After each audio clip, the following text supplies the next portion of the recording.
Hello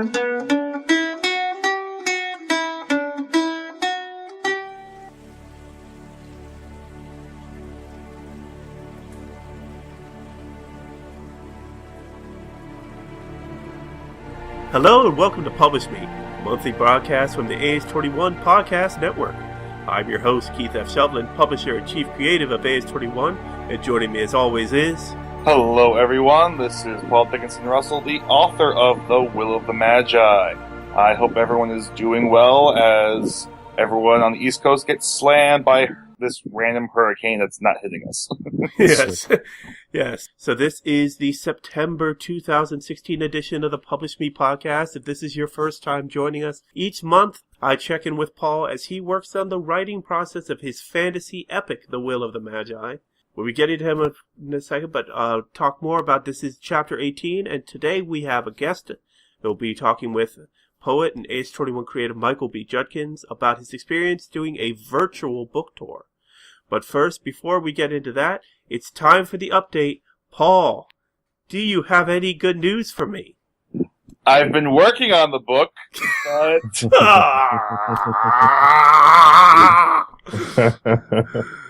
I am very, very close. I had a small issue arise in the final chapter, which I'm also writing simultaneously with the epilogue. Okay. So I'm writing these two things at the same time because, they're both very different things. I'm writing both of them. But there was, some things that weren't matching up as I was writing them, which slowed down the process. Okay. I started writing the epilogue because, that I just couldn't get that one little point on the final chapter. And I was like, all right, let me just quickly write this epilogue. I would get, halfway through the epilogue, went back to that one title, was like, oh no, these aren't mixing up because I work on a Mac and I can't have two Word documents open at the same time, apparently. And you can't consult them both. I do it all the time. I have them both open, but when I start typing in one, because I have very, very, a sensitive keyboard, all of a sudden I'll open up the other one, and the sentence I was typing will miraculously appear in the middle of a paragraph in the other one. That is odd. That's your Word for you. I wouldn't blame the Mac for that. Yeah, I'll blame Mac. I'm gonna blame the Mac. I'm gonna blame Microsoft Word. No, the only person I'm not blaming is me. When in doubt, always blame Microsoft. This is true. This is very true. Okay. Well, all right. I'm going to give you a very simple, easy to remember phrase that will help you with finishing your book. I think I know it. You may want to write it down. I'm going to spell it out for you, okay? Get it done. No. This is a very specific phrase. You may want to write it down, okay? Get down. THE space END. The end. Very wonderful phrase. Yeah. If you want to be French about it, FIN. It's even better. Does anyone know the German? Because I like the German. I'm thinking it's like Gestalt or something. I don't know. Yeah, I'll have to work on the German. Yeah. I mean, and... Alright. I'm not going to blame you. Because writing an ending is the hardest thing, because you want the story to end in the proper way. I mean, that's what we talked about last month with storyline resolution. Right. You gotta make sure your story ends in a fulfilling way, in a positive way. Well, not necessarily positive way, because Empire Strikes Back works perfectly well without a positive ending. Right. But in a way that the reader doesn't feel cheated, and that your characters don't feel cheated. Right. Okay, so, now, like I said, this is the chapter 18, the September 2016 edition. So basically, now, since it's a guest episode, this is not in the month where we usually check in on Twitter and every other updates, though there is some positive progress on that. I do want to take a quick note to mention that some of the other podcasts in our network have been growing by leaps and bounds, and we're hoping that Publish Me can step up as well. One thing that we're doing now is our weekly podcast, literally this week, is now doing sponsorship through the work-for-hire site Fiverr. If you go on there, we have a gig set up for $5. You can get your 30 to 45 second ad put in as part of the weekly, literally this week. Currently, we usually run an ad for one of the AS21 titles, but since it's, a week, day by day in the news, we're going to try to fit ads in between some of the other news ones. Obviously, we're not going to have 7 ads in each episode, but 2 or 3 make it more comfortable. And of course, any money brought in goes to help cover the cost of producing both Literally This Week and also this podcast, Publish Me, as well as the other series in the AS21 podcast network. And of course, we're hoping to we have a couple more possible series in discussion right now, and hopefully we'll have more news on that soon. And of course, I do want to bring up quickly, now that it is September, submissions have now closed for this year's AS21 annual. If you have not gotten your submission in, sorry, it's too late. You're out of luck.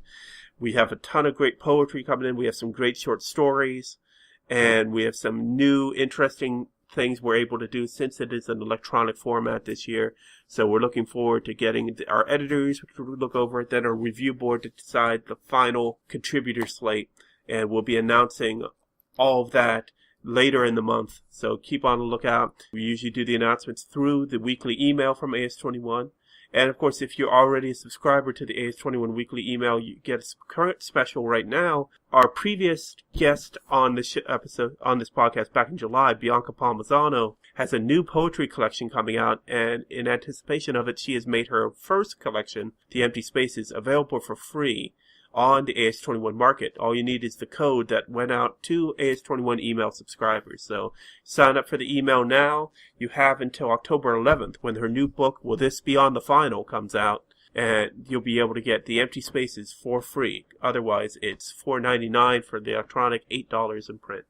This episode is sponsored by... Hi guys, my name is Michael B. Judkins. The Interlude to Sentimental Me is very personal. Collection of poetry of 40 poems in 2 acts. So Act 1 is the heart of love, people falling in and out of love, seeking love, wanting love, the art of what you love to do. The second act is Welcome Mercury Rising. It is that stand strong motivational side that creates the feeling of strength and determination. Don't allow circumstances to keep you from living your dream. I stepped outside my own box doing this collection, writing something universal. I collectively combine these 2 acts to kind of give a sense of 2 sides of me as a writer. From the book cover, walking into the forest with the tunnel, that's the Interlude to Sentimental Me. You're walking into the unknown. I'm extremely excited about this collection. Interlude to Sentimental Me by Michael B. Judkins is now available at the AS20 Market, Amazon.com, Smashwords, Kobo, Barnes & Noble, and wherever eBooks are sold. So, now, let's talk about Michael B. Judkins. Michael B. Judkins has been one of our standout creatives for AS21 over the past few months. He's signing with us, this past spring, right, Michael? I believe it was December 2015 to January 2016 we finalized everything. Okay. Yeah. And I just read through his bio here. And yes, he's already on the air with us. So I'm going to just refer to him in the third person.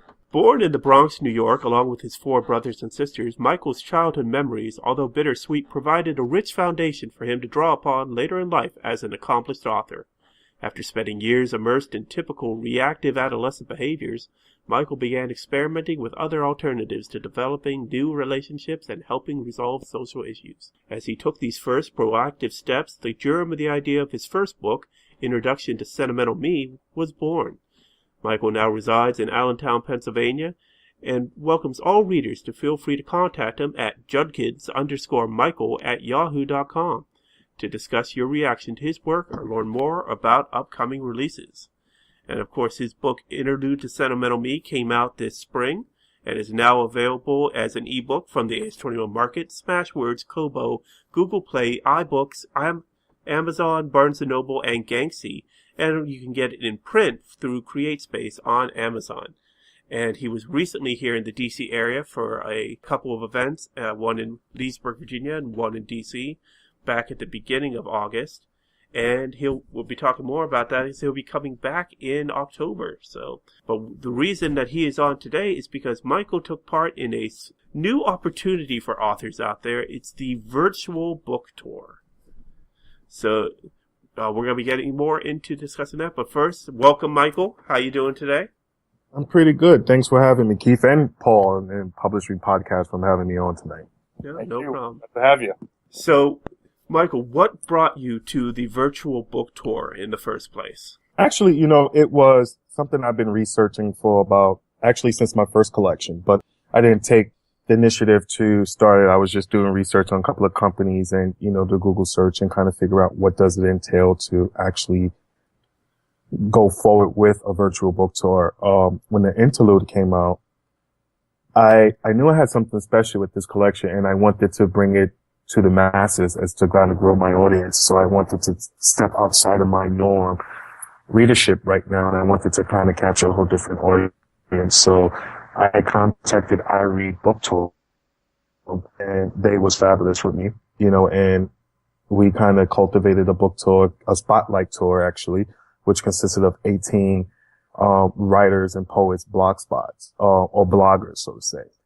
And the whole premise as far as the marketing campaign for it was just to hit up the social media aspect and kind of get more involved with social media and bloggers and get bloggers to understand my product and kind of put it out there into the web and kind of use their audience to kind of help promote the book. And thus far, I can actually say the rewards or the benefit to that marketing campaign was actually really successful in my eyes, because I was able to double my Twitter fan base as well as my Facebook followers, as well as have guest blogs, guest interviews and blog posts that I had to put to some of the bloggers that requested it on their website, and it's there for as long, archived on it. So I continuously have people reading, my guest blogs on certain subjects, or either just checking out the book. So I think the campaign was a success in that aspect, and I'm actually probably about to go back on tour with them in the fall, winter sometime. We're planning another virtual book tour. Nice.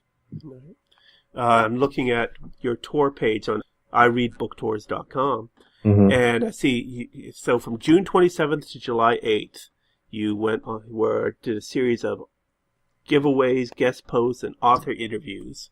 Yes. On a number of different literary blogs. So how was your experience doing this virtual book tour? My overall experience, to me, it was exciting and scary at the same time. It was because I never done a virtual blog tour. The best part about it was that I had the creativity and the freedom when the bloggers said certain questions to be answered. I had the creative freedom to select what questions I want to answer that are fit for their particular blog. And I had to just sit there and watch and write 500-word guest blog for about 8 bloggers, out of the 18 stops that I did, and prepare like about 15 questions for each blogger. So it kind of allowed me to not so much focus, when thinking about marketing, not so much as focus on the product itself, but focus on the actual conveying the message to the audience and what you want to get. And that allowed me to kind of get expressive with my writing. It kind of took me back to like if I'm writing an essay, so to say, in school. And it just allowed me to be creative. It was like, I remember one guest blogger asked me, what was my favorite, if I can live in one particular type of decade, what decade would that be? And my whole thing is that I always imagine myself being a 70s child. Even though I was born in late 70s, I always imagined that era will be an era that I wanted to be a teenager in. Mm-hmm. So it was, I used that example from my own personal experience and developed a great blog for that. As well as I remember one blogger asked writers and authors asked me to write, how can an author build their author's platform? And I was able to talk about how I'm building my platform as far as with the social media and going where the readers are and really talking to them. Social media is great for certain aspects, but I think going to where your readers are, when you start to put your titles out, and I had the fortunate pleasure of doing that, and I got a market analysis on this book actually last week, to help me move it forward. And it helped me kind of see what is my genre I'm hitting right now. What is my fan base? What is the genre I'm going towards? And it just helped me experiment and kind of see where this collection and who are buying it. You know, like I mentioned to you, Keith, a couple of times, like it's so amazing to me that this collection is taking a mind of its own because the print is moving. So I'm just like, it's something must be going right. Maybe the giveaways, I don't know what it is, but I think the more exposure, I think it's getting to me where I'm starting to notice in that the more I start to do more author interviews, more face-to-face interactions, starting to put a lot of the poems right now. I'm actually about to work with a playwright soon, and we're about to do a video kind of stage play production from it. So with the second part of the interlude, and it's coming into his mind of his own way bigger than I imagined. But I see it in my head visually. But I think the blog tour helped me because it exposed me to different readership. I was able to meet different authors from different genres that we connected, you know, and kind of started talking, via social media. So it exposed me to a different audience. And just for the giveaway alone, through those 18 stops, I think 1,879 people signed up for the giveaway. Nice. So there was definitely an exposure, you know, that the blog tour definitely, you know, put for the Interlude to Sentimental Me. And I'm very grateful for iReadBooks. And I definitely will partner up with them again to do a virtual tour. Now, of course, the iRead is just, I just did a simple Google search and I found several different other opportunities out there. So iRead, although you've had excellent experience with them, there is also, I found Virtual Book Tour Cafe. Yes. Whirlwind Virtual Book Tours. Right. Pump Up My Book. Yeah, Pump Up My Book. Or Goddess Fish Promotions. TLC Book Tours. Tech Surgeons. And the historical fiction virtual book tours. And that's just front page of Google. So obviously there's a lot of good out there for authors to really experience, because with the sort of the death of the widespread book chain, with Borders gone and Barnes & Noble teetering on the edge of oblivion, and Books A Million absolutely disappearing into the ether, it's really hard to schedule book tours because you have to there isn't a chain that you can really reach out to anymore. And so you have to go one by one, setting up with independent bookstores if you want to do in-person touring. So the idea of a virtual book tour reaching a much larger audience even if you toured 15 independent bookstores across, say, the mid-Atlantic, you probably don't have as much outreach as you can do with the virtual book tour. Right. And I agree with you, Keith. And I think the bottom line with that, and I want to make it very clear from my experience to the listeners that's listening to it, when you do a virtual book tour with any of those fabulous companies, because I had the liberty of talking to at least 3 of them that you mentioned, Pop Up My Book and my virtual cafe, just to name a few. But iRead Book Tour worked for me because it was more personalized for me. So, and it focused on the genre of where I was going to. So when you're doing a virtual book tour, one of the things you have to look for is, depending on what you're writing as an author and what you're putting out to market, you have to go to the book tour that specializes within that genre, because they have the bloggers that would focus on the readership that you want to, you know, target. So even though there's plenty of virtual bookstores, a lot of them don't cater to poetry, or some of them don't cater to sci-fi. You know, you have to really select which virtual book tour works for your product that you're delivering to the masses, and kind of, you know, work within that parameter. And of course, you could cater the book tour to your desires. I mean, you did a 2-week tour, and they do shorter ones, they do longer ones. It's all what you're willing to put into it, right? Yeah, it's about what you're willing to put in. I did the Spotlight tour, and with that was actually 15 stops, but the iRead Book Tours extended me to 3 extra ones, so it went to 18 block stops, with the 2 giveaways at the end, where you select the giveaways, depending on 2 winners, and which I did that, I fulfilled that contract. And it just moved me in the sense of what they was able to do as far as the exposure of the book. And with that, they didn't just promote Interlude, they also promoted the introduction as well, too, my first collection. Nice. So with both that Spotlight tour, I was able to expose 2 of the collections I have on market right now. So, I mean, for me, they worked for me, and I would definitely go back into doing another production with them. Okay. Well, I know they've been successful, and I saw it in person when we had you in town for your book tour at the beginning of August. And in fact, I don't know if you've heard this yet, and you should be hearing from Adam, our creative adjacent, soon, but in the email going out on Wednesday, September 7th, the same day this posts, you are our AS21 bestseller for the month of August. Well, that's nice. Yeah. Congratulations. Based on the strong sales and your book events, and plus in combination of what you've reported to me on your own sales, you beat out all of our online sales for the month, but it was close. You just edged out dating. Eileen's book continues to just crush. So, but congratulations. Thank you. I think, it's a collaborative effort. And, Keith, you and I talk, and I always trying to say, like, what can I do?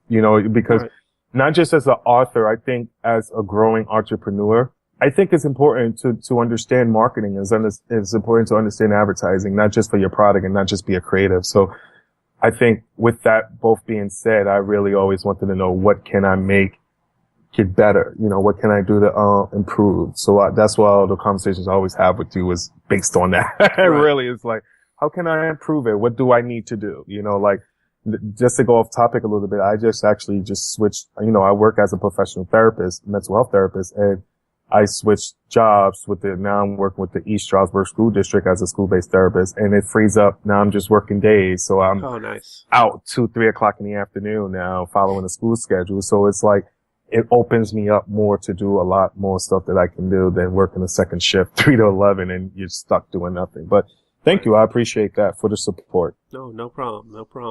Well, and we're a small independent company, so we try to shout out when we have the strong sales for a specific title. It may not be New York Times bestseller list worthy, but it's our bestseller, and that means a lot to us. Right. Because it shows that people are catching on to your collection. They're getting into your words. They're enjoying it. And you've had positive reviews. You've had positive feedback. The word is getting out there. Right. And by us spotlighting your book for its strong sales this past month, it hopefully will help shine the light a little brighter. Right. And hopefully keep it rolling as we go into September and the oncoming months. And of course, with AS21, we had a new title that came out yesterday and another one now on pre-order. So we're constantly moving forward. So any chance we could continue to bolster our current catalog as well as build on it. I see it as a rising tide lifts all boats deal. If one of our titles does very well, then everyone benefits. Right. Because we as a company benefit, and what we can do to support our other authors is a benefit. I agree. I definitely agree with that. One of the things why I started to professionally put my stuff out wasn't just for me. I had a mentor that told me, it's great to put your material out, but it's also great to help somebody else understand their dream as well, too. So, I'm all for everybody believing in a story and putting the story out to the best of their knowledge. So sometimes it's not just generated by sales, but it's also just generated by that one person that reads your collection or your book or your novel and say that I totally get it. That makes you did your job. All right. Now is the point in the show where I remind everyone that Paul is still here as well. I'm the shadow in the back. No, I mean this tends to happen. I talk. Well, I am a very much of a person who can very easily just fade in the background and just let everyone else talk. I am quite able to do that because I do that for a living. It does not work too well on an audio podcast. No, it doesn't. It doesn't work at all for an audio podcast. But oh well, I'm used to it. So yeah. Yeah, I think we need to change your author photo to you just sitting pensively in a chair in the darkness.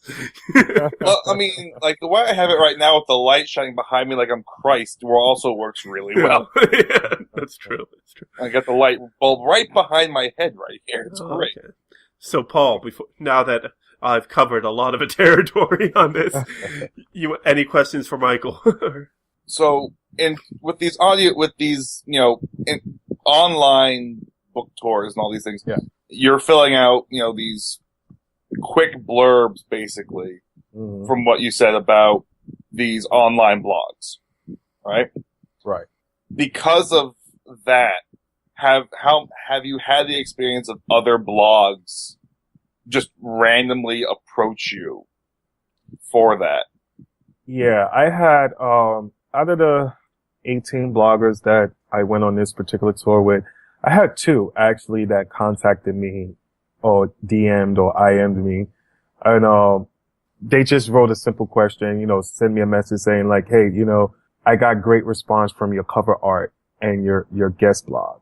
So with that being said, and again, this was my first rodeo, this was my first rodeo. So, this is something new to me as far as hitting up the bloggers, just to have that acknowledgement from the bloggers because they're extremely busy. So a lot of times they even get them to speak to somebody, like it's regardless of if it's not the coordinator of the tour, it's just amazing in itself too. But I did have 2 particular bloggers reach out to me and just say, I had a couple of I guess they're a couple of their audience or their followers reach out to say like, oh wow, who is this? Right. I want them some more. So and invited me if I do another book tour to post on their blog as well too. So I mean that to have that second invitation. Yeah, I think it was just to have that acknowledgement that they got good response from, just listening to the reactor, listen to the backstory. So it was good. I really like the fact that, I'm a very humble dude. So it's like, I really like the fact that they even reached out, and just sent the message, and it wasn't, and these are bloggers that didn't request actually a physical copy of the book. It just went straight off of a Young Girl Cries video, as well as the biography, as well as the cover art. It went off of that. And I think The Young Girl Cries, which is a still video of that poem, at least captured, whoever watched it, and kind of got an idea of where the collection was going. So it just solidified me a little bit more as a narrative poet. It helped me believe that, as a narrative poet, I definitely I found my niche, in that sense. And it just helped me realize that, maybe a virtual book tour is something I could continuously do with each collection. So, it's definitely something I'm going to utilize often as I promote the rest of Interlude, as well as I'm already starting to cultivate the 3rd title. I'm already starting to create some ideas, but I also have a poetry recording. Actually, I just finished recording in the studio with music. I've submitted 2 tracks to the AOS 21 annual, and that's 3 poems of this collection, as well as 3 to 4 new poems I've written just for this poetry to music collection, which I got the music from, Jay Cartwell, the producer, and, I went into the studio and I recorded it actually like in 2.5 hours. So it's really good. I think it's really good. I got the cover art and everything. So it just propels each project. So while I'm still promoting Interlude, I'm also going to be dropping this poetry recording probably within the next month. So the one thing that I'm really impressed with, again, apart from, those couple of bloggers and their fan bases, that connecting piece, is this, what you have experienced, Michael, is, as I'm seeing it, this is quite, in my view right now, the future of what it's going to be to have, if you want to be a successful writer. We are well and truly out of the era where an author can, sit back, write the book, send it to the publisher, be that 1 out of a million people that get it published, of whatever it is that they're writing, and then, just let the checks roll in. A lot of us are never ever going to be in that, but that's the other can of fish. Well, in truth, there were only a few authors that truly pulled that off. I mean, J.D. Salinger comes to mind, but so many others had to pound the pavement, as it were, and tour and relentlessly just hammer the public until their book became a success. Right. As it was said of Don Rickles, it took him 15 years to be an overnight success. Right. Well, the reason I'm saying all this is because we authors now, with you doing all this, Michael, the aspect of, as you just said, Keith, pounding the pavement, to become that success of going on all the book tours and all that. We now have, you're building your audience of, you said, close to 2,000 people at that one go. So we're building these online fan bases, which we authors have had, with everything we've had, authors have had the fan bases that have been around. But I think in this way we're connecting a little bit better with them, with what you've done, because what you are putting out there with each of these bloggers is slightly different as I'm seeing it. Because they're each allowed to give you that one question, and as you said, you have 500 words to answer it. And two of them I don't know what questions they asked you. Some of them may have been quite similar, but you're still going to give dramatically different answers. Right. As opposed to you going out there, pounding the pavement, going to a bookstore, and one person asking you a question and then leaving, and then 3 people later, someone coming up to you and asking you the exact same question. You'd be like, I just answered this one. Whereas now you can answer a bunch of different questions, and everyone's going to get to know you better. Yeah, and that was the whole idea from it, you know, and I agree with you, Paul. That was the whole idea from it. Like I said, I was literally new to this, you know, and I took my time with researching and finding the right one. And then when I did found I Read Books, my God, you know, they took their time with me. They did a live phone-to-phone session. It was no rush. It wasn't just like, pay this and do this. No, we talked about the collection. You know, I was able to sit down and explain how I felt about the collection. She was able to see my passion of what I wrote and how I believed in the project. And I guess that helped her. I mean, I know that's her business, but I know that helped her pitch it stronger to the bloggers that is going to want to pick it up. So I think it all intertwined with each other. And I think it's great. Yeah, I think every author needs to find a medium, you know, and like podcasting is starting to, you know, extremely be big. I used to do a podcast out here in Allentown, so I understand how that is. And, you know, the virtual book tour is the same way because it just gives you that freedom, you know, instead of like he said, going across countries. Sometimes you know, the virtual book tour is great because the only thing I had to do was just sit down and write up a synopsis of the questions that they ask and be truthful, you know, and capture the audience and be myself and be humorous and be, you know, a creative writer and kind of write a really great, strong piece, you know, with all the grammatical corrections and everything in that sense. So, and then it opened up. Huh? You were actually, in this sense, you were actually able to be a human being. Right. Selling your product. Right. Rather than having to be that, you know, that pedestal epitome of what it is, just, you know, keeping yourself shining up on the pedestal the entire time. Being like, you know, just waving your hands back and forth. Yeah, and I think, and again, I think that's exactly what it was. You know, and I had fun with it, man. I honestly, Keith and Paul, I had fun with it. You know, like I really had fun with the questions and, you know, and writing it and getting on my own headspace. And, you know, I took this project going on this tour, like I was like a virgin going into this. Like I was so fresh and I had fun with it. I really had fun with it. So it was amazing. You know, it was amazing to me. Honestly, it was really amazing. And it was amazing for me to see it. And I followed it each day. So that's another thing too. You have to, even though you invest in bloggers and you get the coordinators to do the job, you as the author, you as the marketeer, you as the entrepreneur should follow each blog tour and write comments. So every day, that's what I was doing. I went on each website that featured the book for that spotlight the book that day. And I would respond to a comment or I would drop a thank you note to the blogger. I would leave a comment each day, you know, to each site for that way they can know I'm following. And I think that was another way too, to where a lot of the readers on or the audience, their fan base on the blogger sites was able to say like, wow, he's interacting, you know, so even though I'm not just sitting here waiting for it to see if, you know, the investment would pay off, I was interacting during the process. Right. So, you know, I was following each blog steps and interacting. So if one particular blog said have a little bit more comments than the others, I'm interacting with their fan base. So they seen that and it's like, okay, well, he's online with me, you know, so I think that's another strong avenue for authors to take too. Right.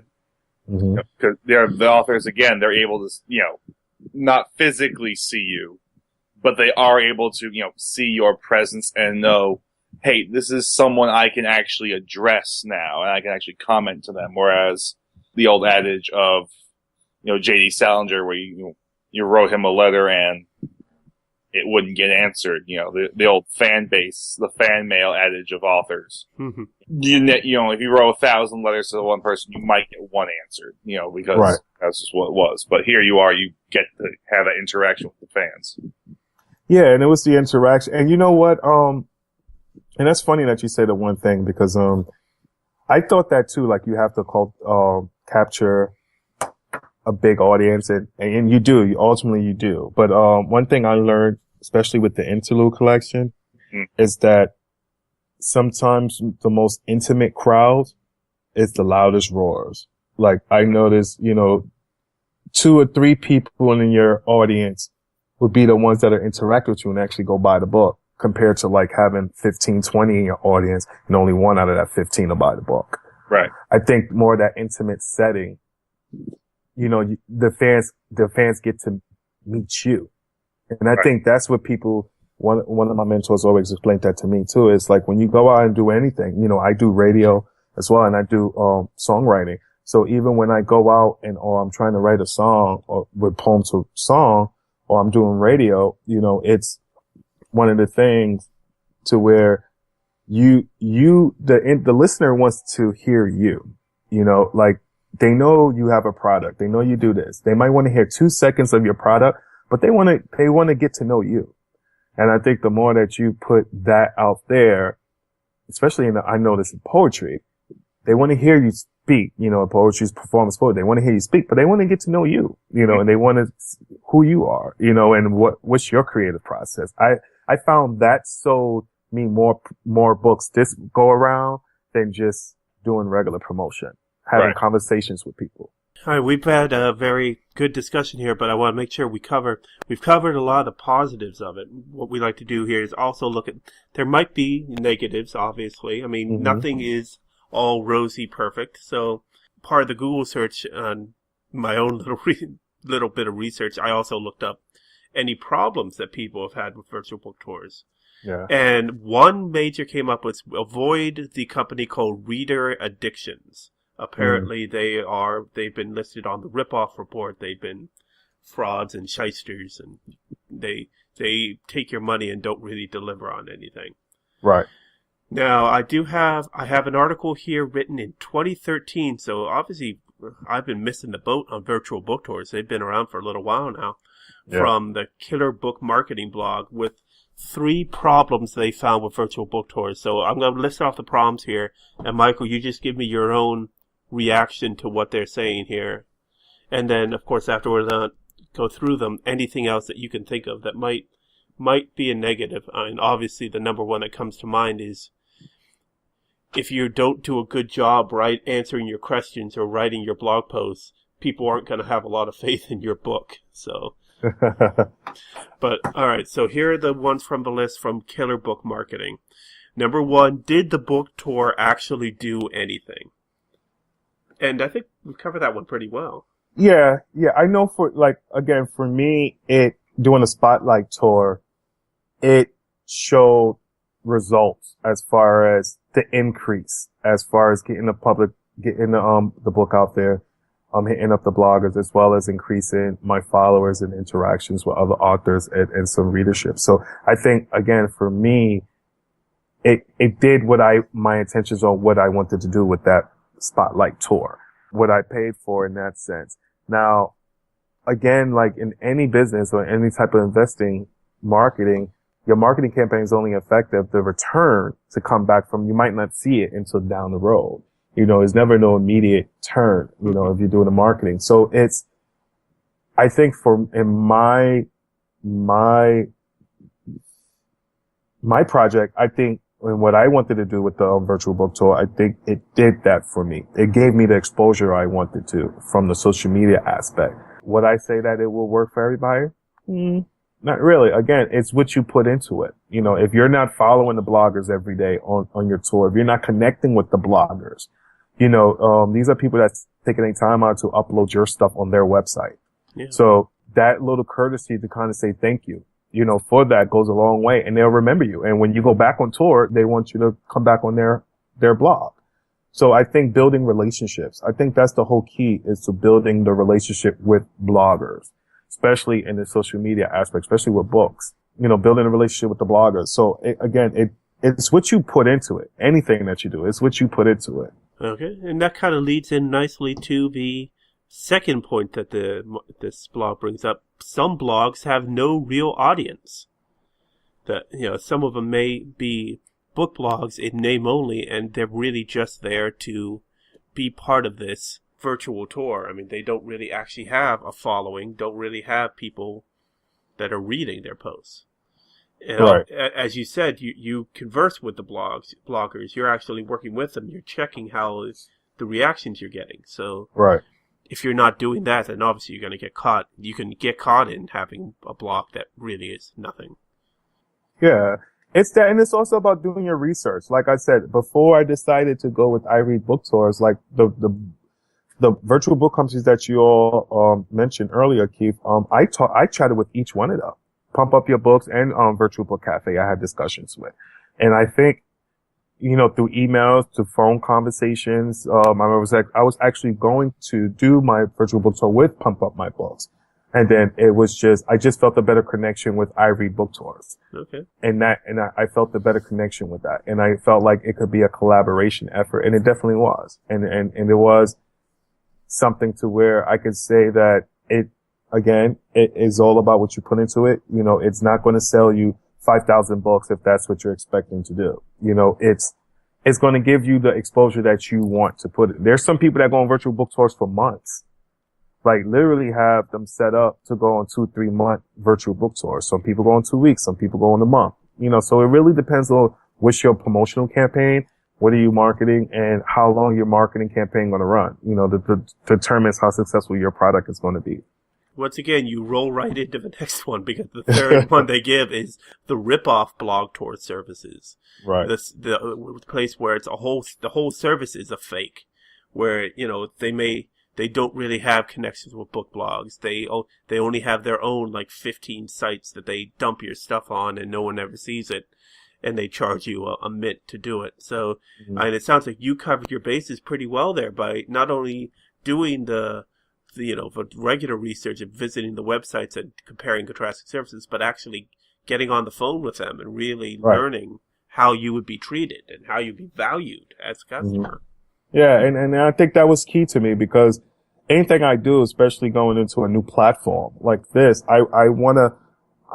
again, like I said, I'm very humble, but at the same point, I'm very knowledgeable about where I see my product going and where do I see how I want it to be represented in the market. So it was something to where I wanted to make sure that whatever company I work with, as far as doing promotions with, that they understand the vision. Right. And it's not just about paying for a service for them to do. It's about understanding the vision and see whether or not they even have, again, for me, poetry, even if they touch those bloggers, if they have a market for those bloggers. So that was most important to me. And I agree with, some of those questions to where, again, it's all about doing your homework. It's all about doing your homework and taking that extra couple of hours to do the research and making those phone calls and sending the emails. And if you have to postpone, your promotional campaign, then postpone it until you feel comfortable with going out and doing what you need to do for it. And I think it set me up, because at the time with everything that was going on in the summer, it set me up to where I could do the virtual book tour. And then right after the virtual book tour, I started doing my readings, my live readings. So it kind of set me up in that aspect. It kind of gave me the freedom, kind of say, you know what, I'm going to focus this 2 weeks on just doing the social media platform, kind of getting it out there. And then after that, I started scheduling readings, from August, September, October, November, and I'm starting to work down the road. And that leads me into selfless promotion right now. I'll be at the Bethlehem Public Library, out here on South Side in Bethlehem, PA from 1 to 3 doing a poetry reading and workshop. And I'm excited because the Bethlehem Public Library actually titled my book. So it's actually in the library out here, which is awesome. So that's like the third bookstore in Pennsylvania where the title's in, as well as the 2 bookstores down, where you at, Keith. And the Poet's House, I always submit all my collections there. So, it's, as far as retailers, just trying to get into the library sometimes is very difficult for them. So for them to catalog it for me was awesome. That's amazing. Yeah. Fantastic. Yeah. Okay. So I think we pretty well covered it. Paul, do you have anything else you want to ask Mike? No, we covered pretty much everything that I could possibly think of when it comes to this kind of book tour deal. Right. I mean, I will say that, this is also the very first I've ever heard of it.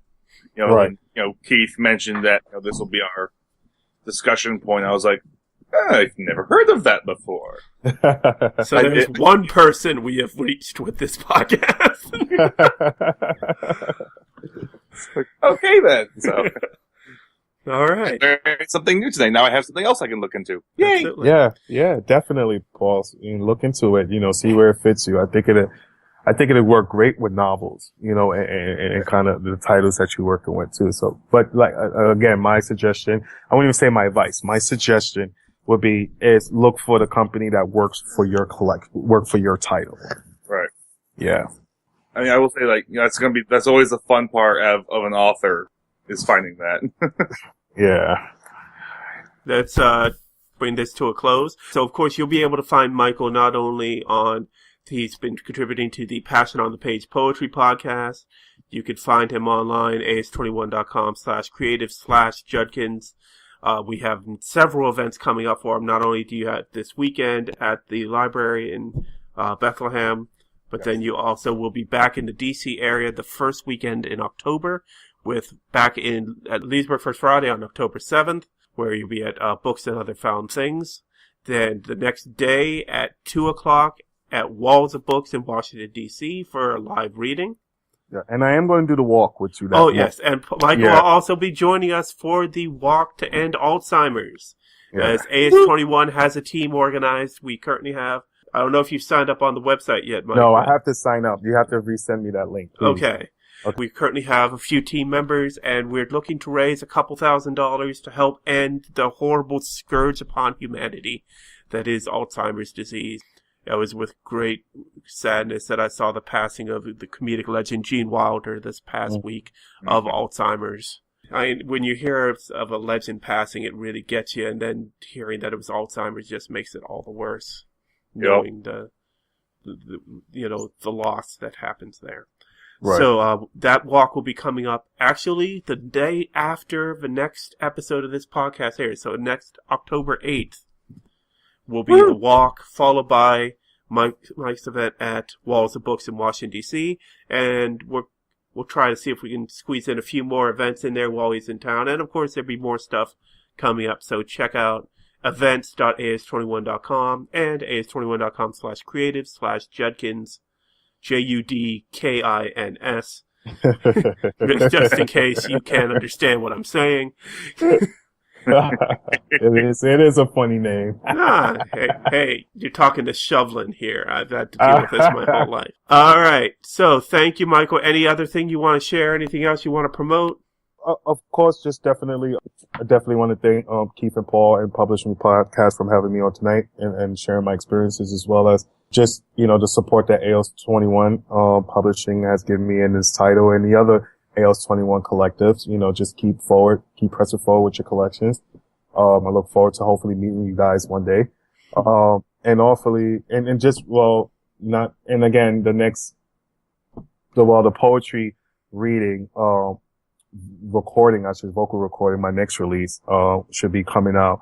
I'm hoping by October 14th for digital release. So I'm actually going to have it on streaming and SoundCloud. So it'll probably be on iTunes, Spotify, as well as, SoundCloud for that. And I do have a couple of videos into works with that. And like I said, with the second part of the collection, the Welcome Me, a Mercury Rising, a performance piece, I'm actually working with a couple of playwrights. I'm trying to find a good playwright that connects with me, and then I'm hoping to do a play, kind of poem to play, which is really big. It was big, years ago in poetry, but you don't see it too much right now. But as a narrative poet, I feel like this collection I think visually it can come into that. So I'm just looking, hopefully, for the next 6 months to get that project underway to where that's going to actually come to life, where I'm going to put the 18 poems of Act 2 of the Interlude to Sentimental Me into kind of like a stage production, but for video. So shoot it in video, and it's going to actually be a stage production of the Interlude to Sentimental Me. So I'm looking forward to doing that. Like I said, right now I'm just finding the playwright to help me, make the vision reality, and then I'm going to go from there. But October Look out for Michael. It's called Scene 1 Poetic Expressions, and that is the poetry vocal recording. Okay. And of course, this episode this month is brought to you by Michael's collection, Interlude to Sentimental Me, now available across the ebook world in download form and in print from CreateSpace through Amazon, and in several fine stores in Pennsylvania and the DC region. Yes. Thank you very much, Michael.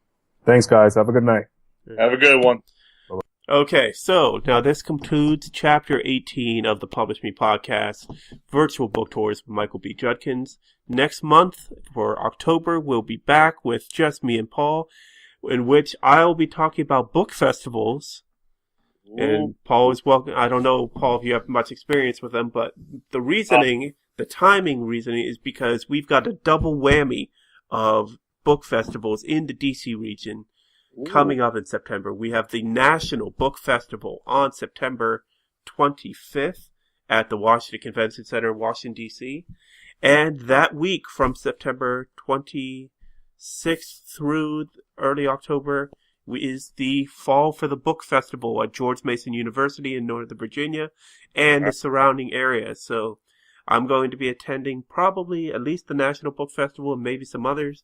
And I haven't cleared it yet, so I may just be me talking for 20 minutes next time. But if I can, I'm going to try to get recordings from attendees at these events, get feedback from people who have taken part in their own experiences. Of course, with AS21, we've done a number of book festivals now, whether it be the Virginia Festival of the Book happening in March in Charlottesville, or the Gaithersburg Festival in May, or the Kensington Day of the Book in April. So we have a lot of experience going out with festivals, but both of these festivals happening this month, Fall for the Book and National Book Festival, do not have exhibitors. So AS21 will not actually be there exhibiting, but will be there. I'll be there in spirit going around taking part in it. So hopefully we'll have some good feedback on that. All right. Good luck with that. That'll be fun. Yeah. I don't really have much for you to do to prepare for that, Paul, but there is one thing you can do. Finish the book and write Finish the book. Yes. Yes. I'm working on that. All right. So for the Publish Me podcast and AS21 Publishing, I am Keith F. Shelvlin, Publisher and Chief Creative. And as always, I am Paul Dickinson Russell. Remember, everyone, where there are thoughts and ideas, there are stories. We'll see you next month.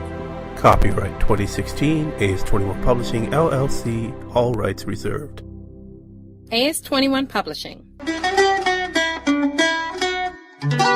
What do you want your book to be?